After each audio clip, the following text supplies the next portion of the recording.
نحمده ونصلي ونسلم على رسوله الكريم اما بعد اعوذ باللہ من الشیطان الرجیم بسم اللہ الرحمن الرحیم لقد كان لكم في رسول الله أسوة حسنة قال الله تبارك وتعالى في القرآن المجيد والفرقان الحميد قل إن كنتم تحبون الله فاتبعوني يحببكم الله صدق الله العظيم وصدق رسوله النبي الكريم الأمين ونحن على ذلك لمن الشاهدين والشاكرين والحمد لله رب العالمين إن الله وملائكته يصلون على النبي يا أيها الذين آمنوا صلوا عليه وسلموا تسليما الصلاة والسلام عليك يا سيدي يا رسول الله وعلى آلك وأصحابك يا حبيب الله. انسان جو ہوتا ہے نا، ایک کو ذرا کم کر دیں جی اس کی. انسان اپنی طبیعت کے لحاظ سے کسی نہ کسی کو فالو کرتا ہے. اس کا مزاج ہے. ہم جو لفظ بولتے ہیں نا، جو ہماری زبانوں پہ جملے ہوتے ہیں، وہ بھی ہم نے سنے ہوتے ہیں، پہلے ہمارے کانوں سے ٹکرائے ہوتے ہیں، پھر وہ ہماری زبان پر جاری ہوتے ہیں. آپ دیکھ لیں کہ جو لوگ پنجاب میں رہنے والے ہیں انہیں پنجابی سیکھنی نہیں پڑتی. ماں باپ بولتے ہیں، بہن بھائی بولتے ہیں، گلی محلہ بولتا ہے تو پنجابی آ گئی. سندھ میں رہنے والوں کو سندھی باقاعدہ سیکھنے کی ضرورت نہیں پڑتی. انسان کا جو ماحول ہوتا ہے وہ اس پر پورا اثر انداز ہوتا ہے. انسان اسی کو فالو کرتا ہے. بہت سارے لوگوں کے کھانے پر تنقید کرتے ہیں. یہاں سے وہ سفر کر کے 100-200 کلومیٹر کسی اور شہر میں چلے گئے تو ان کا یہ خیال ہوتا ہے کہ انہوں نے مرچ زیادہ ڈال دی. حالانکہ وہ لوگ جب یہاں آئیں گے تو وہ کہیں گے انہوں نے تو مرچ نہیں پوری کی. دونوں ٹھیک کہہ رہے ہیں. اصل مسئلہ اس کو اس طرف کر دیں جی، پنکھے کو اس طرف اس کا منہ کر. جزاک اللہ. تو وہ دونوں ٹھیک کہہ رہے ہوتے ہیں. صرف اتنا مسئلہ ہوتا ہے کہ ایک علاقے میں، قبیلے میں مرچ ذرا زیادہ کھانے کا رواج ہوتا ہے، شروع سے ان کا یہ ذائقہ ہوتا ہے، اور ایک علاقے میں ذرا رواج کم ہوتا ہے. آپ ملکوں میں سفر کریں تو بہت سارے لوگوں کو آپ دیکھیں گے، کہیں گے یہ کیا کھا رہا ہے، یہ کیا پی رہا ہے، یہ اس نے کیا پہنا ہوا ہے. ہمارے ہاں اس کا رنگ گورا ہو اسے خوبصورت کہتے ہیں، اور افریقہ میں جتنا زیادہ کالا ہو اتنا زیادہ سونا کہتے ہیں اسے. ان کی نظر میں وہ خوبصورتی ہے. تو انسان ہمیشہ اپنے ارد گرد کے ماحول سے سیکھتا ہے. ہم نے بھی تیزی سے سیکھا ہے. یہ موبائل، یہ ویڈیو، یہ فوٹو، سنجیدہ لوگ اس سے بچتے تھے. پرانے بزرگ بہت احتیاط کا حکم دیتے تھے. اب آپ دیکھ لیں کون سا بندہ رہے گا جسے واٹس اپ نہیں کرنا ہوتا. یعنی لوگ، اچھے بھلے لوگ ایک دوسرے سے پوچھ رہے ہوتے ہیں آپ کا سٹیٹس کون سی جگہ پہ ہوتا ہے. یہ دوڑ ہے. سیکھتے ہیں ہم اپنے ماحول سے. چونکہ ہم نے کسی نہ کسی کے پیچھے لگنا ہی تھا. بندہ بغیر پیروی کے گزارا کر نہیں سکتا، اس نے پیروی کرنی تھی تو رب نے آسانی کر دی. فرمایا ادھر ادھر نہ جانا. لقد کان لکم فی رسول اللہ اسوۃ حسنہ. فرمایا ادھر ادھر کیوں بھاگتے ہو، میرے نبی کی پیروی کرو، تمہارے لیے بہترین نمونہ ہے. تمہارے لیے بہترین نمونہ ہے. جب ہم کسی کی پیروی کرتے ہیں نا، عام کسی شخص کے پیچھے چلتے ہیں تو کبھی کبھی طبیعت تھک بھی جاتی ہے. کبھی کبھی اس شخص کے بارے میں ذہنوں میں سوال بھی ابھرتے ہیں. حاشیہ خیال پر کبھی کبھی وسوسے بھی جنم لیتے ہیں. جب ہم کسی عام آدمی کے پیچھے چلتے ہیں تو کئی دفعہ بہت سارے چیزوں کی وضاحت چاہتے ہیں، یہ آپ نے کیا تو حکمت بتائیے۔ میرے رسول پاک علیہ السلام کی وہ ذات گرامی ہے کہ جو محبوب کے پیچھے چلتا گیا ہے، چلتا ہی گیا ہے، چلتا ہی گیا ہے، دن گزرتے گئے ہیں تو محبتوں میں اضافہ ہوتا گیا ہے، پیار بڑھتا گیا۔ جو زیادہ قریب رہنے والے تھے نا، ہمارے ہاں زیادہ قریب رہنے والے کئی دفعہ زیادہ مؤدب نہیں ہوتے، لیکن سب سے زیادہ قریب حضرت صدیق اکبر رہتے تھے، اور سب سے بڑھ کر ادب بھی وہی کرتے تھے رضی اللہ تعالی عنہ۔ پھر یہ ہوتا ہے کہ جب آپ کسی عام آدمی کی پیروی کرتے ہیں، میں نے گزارش کی تھی مائک والے دوست سے کہ ان کو کم کر دیں اگر آسانی ہو تو، جب ہم کسی عام آدمی کی پیروی کرتے ہیں تو کبھی کبھی ہمیں افسوس بھی کرنا پڑتا ہے۔ بہت سارے لوگوں نے بہت سارے لوگوں کے ساتھ اپنا تعلق بنایا، لیکن کچھ عرصے کے بعد انہیں محسوس ہوا کہ اوہو فلانی جگہ پہ تو معاملہ اور تھا۔ خیر ہمارے ملک میں یہ کوئی پریشانی نہیں، یہاں خیر ہے، یہاں لوگ پہلے 5 سال ڈھٹائی سے ٹی وی پہ بیٹھ کے ایک سیاسی جماعت کا دفاع کرتے ہیں، اگلے 5 سال دوسری کا شروع کر دیتے ہیں، اور ڈھٹائی کے ساتھ، دلیری کے ساتھ۔ آپ ان سے کہیں کہ آپ پہلے تو وہاں تھے، تو کہتے ہیں اس وقت بھی میں ٹھیک ہی تھا، آج بھی میں ٹھیک ہوں۔ ایسا ظلم ہے، اور عوام بیچاری زیادتی بیسیکلی ان لوگوں کی ہوتی ہے جو جذباتی ووٹر سپورٹر ہو جاتے ہیں۔ آپ کو پتہ ہے اس وقت قوم کی حالت کیا ہے؟ اس وقت غریب آدمی جو ہے نا بیچارہ، اس کے لیے 2 وقت کی روٹی اور ضروریات زندگی مشکل کر دی گئی ہیں، اور ہر بندہ دکھ سنا نہیں سکتا، کچھ لوگوں کی طبیعت ایسی نہیں ہوتی کہ وہ روئیں۔ امیر لوگ جو ہوتے ہیں ان کو تو مہنگائی فائدہ دیتی ہے، جو کاروباری وہ تو چیزیں سنگل لی تھی وہ ڈبل ہو گئیں، ان کا تو ڈبل ریٹ لگ گیا، لیکن غریب کی مزدوری میں اضافہ نہیں ہوتا، حالات بگڑتے ہیں۔ لیکن ہمارا حال یہ ہے کہ ہماری کاریں اللہ نے دی تھی اپنے فضل سے، لیکن وہ کار، وہ کوٹھی، وہ بنگلہ، وہ ڈیرا، وہ کار کبھی کسی غریب کو ہسپتال لے جانے کے کام تو نہیں آتی، لیکن کوئی سیاسی جلسہ ہو تو پھر وہ نکل آتی ہے باہر، پھر اس پجاروں پہ جھنڈا لگ جاتا ہے۔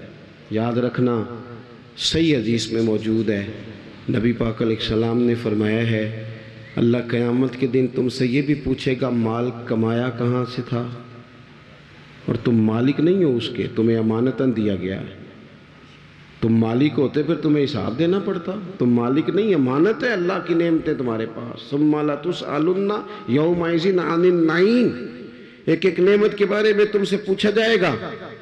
تو حضور فرمانے لگے یہ بھی پوچھا جائے گا کمایا کہاں سے تھا، اور یہ بھی پوچھا جائے گا کہ لگایا کہاں تھا، تم نے حساب دینا ہے۔ یہ جو میں نے فلانے چودھری کے سپورٹر بن کے فلاں کر کے دفتر بنا کے مال لگایا، تو اللہ نے پوچھنا ہے کہ غریب تو ترستے رہے، ایک ایک سرکاری بیڈ پہ 3 لوگ لیٹے رہے، یہاں تو رات کو مائیں اپنے بچوں کو کہانیاں سناتی رہیں کہ بیٹا 6 کو مہینے مشکل ہیں تمہارے باپ کے، یہاں تو بڑی عید والے دن بھی اس کو گوشت ملا جو اپنی عزت کی پرواہ نہ کی اور شاپر لے کے مانگنے چلا گیا، اور اسے بھی کہا لائن بنا لو لائن۔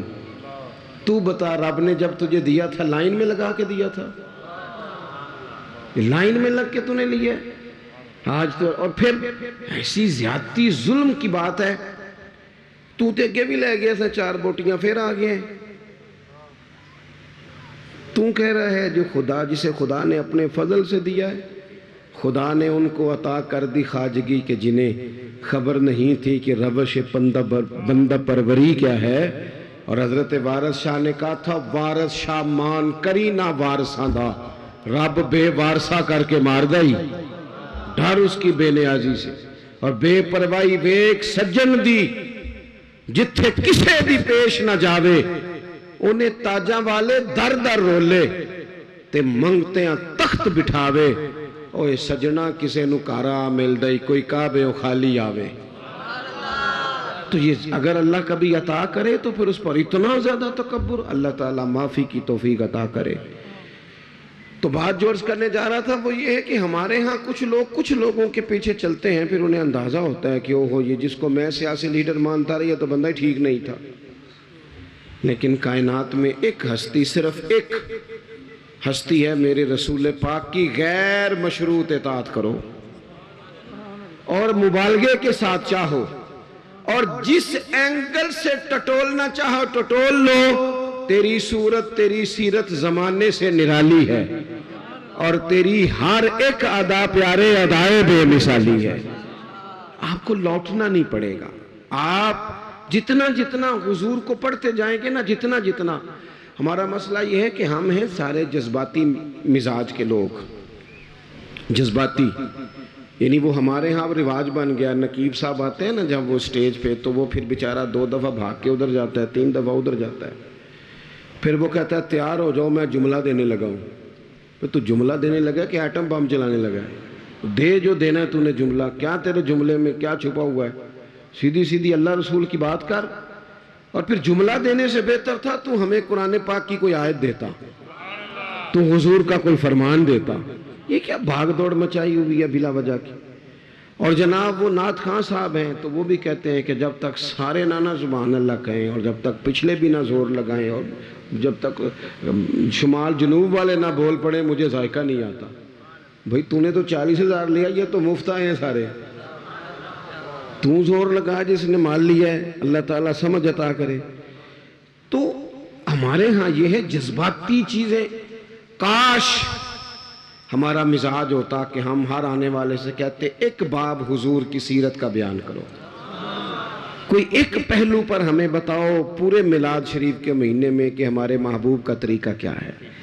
ہماری طبیعت ہوتی کہ ہر جمعے میں اگر ہم شوق پیدا کر لیں نا، جمعے میں وقت پہ جائیں، تو میری طرح کا نکمہ مولوی بھی ہو تو وہ تیاری کرنے لگ جائے گا. لیکن ہم جاتے ہی نہیں. ہم تو آخری 10 منٹ میں جائیں گے تو وہ بھی 10 منٹ کی تیاری کرے گا. پہلے دیواروں کو سنانا ہے اس نے.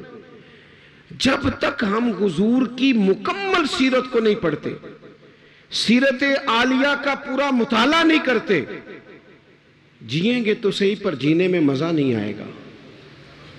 جن لوگوں نے مکمل پڑھ لیا تھا نا، محبوب کو دیکھ لیا تھا، سمجھ لی تھی چیزیں، اپنی فہم میں اتار لی تھی، ان کو پھر لطف آیا، جینے کا بھی مزہ آیا اور دنیا سے جانے کا بھی مزہ آیا.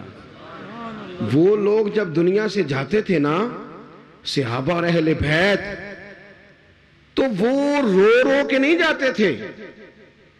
ان کے مزاجوں میں، لفظوں میں، جملوں میں کوئی مایوسی نہیں نظر آتی تھی. وہ یہ نہیں کہتے تھے میرے بچوں کا خیال کرنا، وہ یہ نہیں کہتے تھے اوہو فلانے چیز کا دھیان رکھنا. ان کو یہ نہیں کہنا پڑتا تھا فلانی جگہ بڑی مشکل ہے وہ حل کر دینا. بلکہ وہ تو بچے چھوٹے چھوٹے ہیں، گھروں میں بیٹھے ہیں، بیویاں بیوہ ہو رہی ہیں، لیکن وہ جب میدانوں میں تیر کھاتے تھے تو کہتے تھے رب کعبہ کی قسم آج تو اللہ نے کامیابی عطا کر دی ہے. وہ تو کہتے تھے کامیاب ہو کے جا رہے ہیں، کامیاب. حضور کی سیرت مبارکہ پر غور کیا جائے، اپنی زندگی کو سنت اور شریعت کے سانچے میں ڈھالا جائے. اور سنت اور شریعت ظاہری اولیاء کا نام نہیں، فقط اولیاء بنا لینا دین نہیں. فقط آپ کی توجہ ہے میری بات پر؟ اور بعض لوگ میری طرح پگڑی داڑھی والے ہو جاتے ہیں تو وہ سمجھتے ہیں میں نے کل دین اختیار کر لیا ہے. اس سے بھی ہمیں بچنا ہے. نبی پاک علیہ السلام کا جو سب سے پہلا تعارف ہے نا، وہ تو صادق اور امین ہونے کا ہے. تو دیکھا تو یہ جائے گا تو سچ کتنا بولتا ہے. تیری سنت اور شریعت اور حضور کے دین پر چلنے کا آغاز تو یہاں سے ہوگا کہ تو دیانتدار کتنا ہے. تیرے ساتھ اگر کوئی مالی لین دین کرتا ہے تو تیرے اندر صفائی کتنی ہے. بات یہاں سے. میرے پیر بھائی آئے ہوئے تھے تھوڑے دن پہلے کافی سارے، تو میں ان کو کہہ رہا تھا کہ یاد رکھنا اگر تمہارا لوگوں سے لین دین ٹھیک ہوگا نا، بیوی کو ڈانٹو گے نہیں، گالی نہیں دو گے، تو خود بخود سمجھ آ جائے گی کہ پیر صاحب تربیت ٹھیک کر رہے ہیں. اور اگر میری کرامت ہی سناؤ گے نا گھر جا کے، اور کوئی پابندی نہیں، کوئی اخلاق کا پتہ نہیں، تو پھر وہ صاف صاف کہے گی اے دسے تینوں تیرے پیرا نے. یہ سبق دیتے ہیں استاد جی. پھر نری کرامتیں سنانے سے تھوڑے کوئی مطمئن ہوتا ہے. عزیز، صرف ظاہری حلیہ نہیں، سب سے زیادہ ضروری ہے زبان کی سچائی، مال میں صداقت، صفائی. آپ لین دین کے پورے، ہمارے ہاں لوگ کہتے ہیں فلانے چودھری صاحب نے بیٹی کو حصہ نہیں دیا، تو میں کہتا ہوں جس کی 5 مربع زمین ہے اس کی بیٹی کا بھی حصہ بنتا ہے، اور جس کا 5 مرلے کا گھر ہے نا، پوچھ لینا مفتی صاحب سے، حصہ تو اس کا بھی بنتا تھا، تو اس نے کیوں نہیں دیا؟ صرف یہ آپ نے بڑے آدمی پر ہی الزام دینا تھا، گفتگو ہی کرنی تھی۔ جب تک آپ اپنے معاملات میں پوری صفائی نہیں رکھتے، جب تک آپ دیانت کا مظاہرہ نہیں کرتے۔ آج کل ہماری دیانتداری اس طرح کی ہے، ہمارے ایک دوست بتانے لگے کہ ایک آدمی گزر رہا تھا تو اسے جوتے کا ایک پیر مل گیا، جوتا بڑا مہنگا تھا، نیا تھا، ڈبے سے کسی کا گرا تھا، ایک پیر ملا۔ انہیں ڈھونڈنا شروع کر دیا، کس کا ہے جوتا، کس کا ہے، کس کا ہے، کس کا ہے۔ وہ گلیوں میں آوازیں دیتا جا رہا ہے، اور کسی کا جوتا گر گیا ہے۔ پھر تھوڑا سا آگے جا کے نا اسے دوسرا پیر بھی مل گیا، پر اس نے مالک ڈھونڈنا بند کر دیا۔ اس نے کہا ٹھیک ہے اب ضرورت نہیں۔ جب تک وہ ایک تھا نا، دیانتداری عجیب ہے نا، یعنی کسی کو کہے نا یہ مرغا بیمار تھا تو ذبح نہیں ہوا تو مر گیا ہے، تو وہ کھائے گا تو اسے الٹی آئے گی، کہے گا یہ حرام ہے۔ صحیح کہہ رہا ہوں؟ میری بات ٹھیک ہے؟ وہ مرغا جو 500 کا ہے، وہ حرام موت مرا، ذبح نہیں ہوا، تو وہ کسی کو کھلائیں تو الٹی آتی ہے۔ بھئی اس پہ الٹی آتی ہے تو 50,000 حرام کا ہو تو اس پہ الٹی کیوں نہیں آتی؟ 50 کروڑ حرام کا تو اس پہ الٹی کیوں نہیں آتی؟ یہ کیا بات ہوئی کہ اگر تھوڑی چیز ہے تو معاملہ اور ہے، بڑی ہو جائے تو؟ مجھ سے ایک دفعہ ایک صاحب نے پوچھا، انہوں نے کہا کہ عیسائی کے ساتھ روٹی کھانی جائز ہے؟ میں نے کہا یہ مسئلہ غریب عیسائیوں کے بارے میں پوچھتے ہو، اس کے ساتھ بھی ناجائز ہے، لیکن عیسائی اگر امریکہ کا صدر ہو تو اس کے ساتھ بھی ناجائز ہے۔ اگر آپ نے اس لیے کہ وہ مشرک ہے، ناپاک ہے، نجس ہے، اس سے آپ نے پرہیز کرنی ہے، تو پھر اس وقت بھی مسئلے پوچھا کرو جب وزیر اعظم اس میں دعوت ہوتی ہے اور کئی مشیر مولوی بھی بیٹھے ہوتے ہیں بیچ میں، کئی منسٹر مولوی۔ اس وقت کبھی نہیں کسی نے مسئلہ پوچھا؟ کیا دین کا فتویٰ اس لیے ہے کہ غریب ہو تو فتویٰ اور ہے، امیر ہو تو مسئلہ اور ہے؟ تو اسوہ نور نبی پاک صلی اللہ علیہ وسلم کا یہ ہے، حضور کا اسوہ حسنہ یہ ہے کہ معاملات میں صفائی ہو، صداقت ہو، دیانت ہو۔ آپ دیکھیں حضور کی سیرت کا حسن یہ ہے کہ ہجرت کی رات عرب کے لوگوں نے یہ طے کیا تھا کہ معاذ اللہ حضور کو شہید کرنا ہے، اور بڑے تیز تھے، عقل اللہ سب کو دیتا ہے، لیکن بعض لوگ اپنی عقل سے منفی کام لیتے ہیں اور بعض مثبت لے لیتے ہیں۔ انہوں نے حضور کے کاشانہ نور کا گھیرا کیا تو عقل اس طرح لڑائی، کہنے لگے کہ ہر قبیلے کا نا، ہر قبیلے کا ایک بندہ لیں، اس کو تلوار دیں، ہر قبیلے کا۔ سارے قبیلے مل کے جب حملہ کریں گے تو معاذ اللہ اگر حضور کو شہید کرنے میں کامیاب ہو جاتے ہیں تو پھر کسی ایک قبیلے پر الزام نہیں آئے گا۔ میری بات کی سمجھ آ رہی ہے آپ کو؟ اور اگر بنو ہاشم بدلہ بھی لینا چاہیں گے تو پھر وہ ایک قبیلے سے ٹکر لیں گے، 2 سے لیں گے، سب سے کیسے لیں گے؟ اس طریقے کے ساتھ انہوں نے حضور کے کاشانہ نور کا گھر کا محاصرہ کیا۔ اب یہ جو محاصرہ کرنے والے تھے نا، یہ تو شہید کرنے آئے تھے۔ اللہ کرے آپ زیادہ توجہ کریں میری بات پر۔ ایک دعا میں نے کرنی ہے، آپ نے آمین کہنا ہے۔ اللہ کرے یہ موبائل کی کال ذرا مہنگی ہو جائے، ہر شے مہنگی ہے، یہ سستی کر دی ہے۔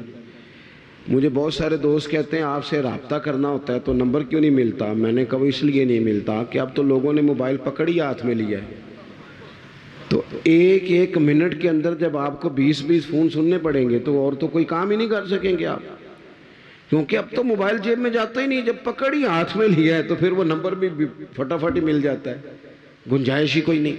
اس لیے تھوڑا سا یہ اس کو دماغ پہ نہ سوار کریں، تھوڑا سا پیچھے کریں، کوئی چیزیں روحانی زندگی میں دخل اندازی دینے لگ جاتی ہیں۔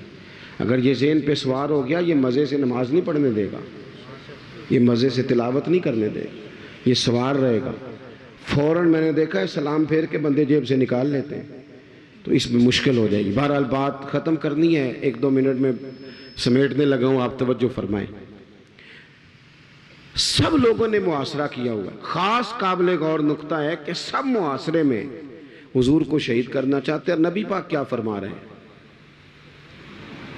حضور فرما رہے ہیں علی یہ امانتیں لے لو، لوگوں کی امانتیں، صبح واپس کر کے نا امانتیں تو مدینے آ جانا۔ یہ جن امانتوں کا نبی پاک بندوبست کر رہے تھے نا، محققین نے لکھا ہے ان میں سے ڈھیر ساری امانتیں ان لوگوں کی بھی تھیں جو باہر تلوار لے کے کھڑے تھے، ان کی بھی امانتیں حضور کے گھر میں۔ مجھے بتاؤ کسی بندے کوئی لوگ عمرے پہ جانے لگے تو لوگ کہتے ہیں پہلے میرے پیسے دے، کرائے کا مکان والا بندہ جانے لگے تو لوگ کہتے ہیں پائیا پہلا پیسے دے، تیرے سے پیسے لینے ہیں، تو کیسے جائے گا محلہ چھوڑ کے؟ تو جس شخص کو معاذ اللہ آپ قتل کرنے پہنچ گئے ہیں، جس شخصیت کو شہید کرنے کا ارادہ کر لیا، پیسے گھر میں پڑے، معنی کیا ہے؟ کہ ان کو بھی پتا تھا کہ یہ شہید کر بھی دیے گئے، اگر کسی وجہ سے ہم کامیاب بھی ہو گئے تو ہمارا پیسہ ضائع نہیں ہوگا۔ اور حضور کو بھی دیکھیں آپ، یہ حضور نے ہمیں سوچے دیے ہیں، اسوہ حسنہ، میں نے کہا صرف ظاہری حلیے کا نام نہیں، سوچیں دیے ہیں حضور نے ہمیں کہ نبی پاک صلی اللہ علیہ وسلم، دیکھیں نا کتنا آسان ہے یہ ہمارے لفظ کہنا کہ مشکل آ گئی تھی، لوگوں نے رہنے نہیں دیا، چلے گئے، لیکن کریم نے اس ایمرجنسی کے عالم میں بھی جب پورا مکہ تلواریں لے کے سڑکوں پہ آ گیا ہے، وہاں بھی اگر حضور نے فکر کی ہے تو لوگوں کی امانتوں کی فکر کی ہے۔ اور قربان جائیں، مولا علی سے بھی جب کسی نے پوچھا کبھی مزے سے بھی سوئے، کہنے لگے وہ رات ہی مزے سے سویا تھا۔ تو کہا جناب وہ تو خطرہ تھا، اگر وہ پردہ نہ اٹھاتے اور آپ پر اسی طرح حملہ کر دیتے تو حضرت علی کہنے لگے ایسے ہی کر دیتے، ساڈے نبی دی زبان ساڈے واسطے قرآن۔ حضور نے فرمایا تھا علی سو جا، سویرے امانتیں دے کے مدینے آ جانا۔ جب حضور نے کہا تھا سو بھی جا تو مجھے سمجھ آ گئی سوؤں گا بھی، جب کریم نے کہا سویرے اٹھنا ہے تو سمجھ آ گئی سویرے اٹھنا بھی ہے، جب کہا امانتیں دے دینا تو سمجھ آ گئی امانتیں دینی بھی ہیں، اور جب کہا تھا مدینے آ جانا تو سمجھ آ گئی جناب اسرائیل اتنی دیر نہیں آ سکتے جتنی دیر حضور کا مدینہ نہ آئے۔ جنوں ویکھ کے ٹھر دیاں آکھیاں نے تو جنوں ویکھ کے ٹھر دا سینہ ہے، ربا تیری ساری خدائی چیکی تے شہر مدینہ ہے، اور رب ہی جانے سونے محبوبہ تیرے شہر دیاں بھی کی لذتاں نے۔ ایک رون جنہاں نے ویکھیا نہیں تے ایک رون دوبارہ جامن لی، ایک رون جنہاں نے ویکھیا نہیں، ایک رون جنہاں نے ایک رون دوبارہ جامن لی۔ تو عزیز حضور نے وہاں بھی امانتوں کا خیال کیا، مزاج نہیں۔ آپ یقین کریں جھوٹ اور بددیانتی تو کھا گئی لوگوں کو۔ بیوی کہہ رہی ہوتی ہے کہ چل تھوڑے پیسے دے دیا کر، سچ تو بولا کرنا، لاہور جاتا ہے تو لاہور کا ہی بتا کے جایا کر۔ ماں کہتی ہے پتر تھوڑے وعدے کر پر سچے کر۔ کیا کیا ان حکمرانوں نے؟ اب تو میں تو کئی دفعہ کہتا ہوں ان سے تو کوئی امید ہی نہیں۔ اب پچھلی حکومت کہہ رہی تھی، اس سے پچھلی نے مہنگائی کی ہے، تو یہ کیا کہہ رہی ہے؟ تو کی کس نے ہے؟ اور حال یہ ہے کہ کچھ لوگ اس حکومت میں بھی تھے، اس میں بھی ہیں۔ ایک دفعہ ایک دانشور کہتے ہیں میں نے ایک آدمی سے پوچھا تو ہر سیاسی پارٹی میں مل جاتا ہے، تیری پارٹی ہے کون سی؟ کہنے لگا تینوں اجے بھی نہیں سمجھ آئی، میری وہ پارٹی ہے جس کی حکومت ہوتی ہے، اور جس کی بھی ہو وہ ہماری ہوئی ہے۔ آپ لوگوں کو سمجھنا ہے، مجھے سمجھنا ہے، نمبر پلیٹیں بدلنے سے انقلاب نہیں آتا، انجن بدلنے سے آتا ہے۔ تو میں بات اسی پر ختم کرتا ہوں کہ اپنی زندگی میں اسوہ حسنہ کو اپنائیں، یہی ہمارا اصل ہے، اسی میں ہماری نجات ہے۔ اللہ تبارک و تعالی ہمیں اس کی توفیق عطا فرمائے۔ جی لائیں جی، اس کو بچے کو لائیں جی، اس کی دستار کریں، اور پھر سلام ہوگا اور مفتی صاحب دعا فرمائیں گے۔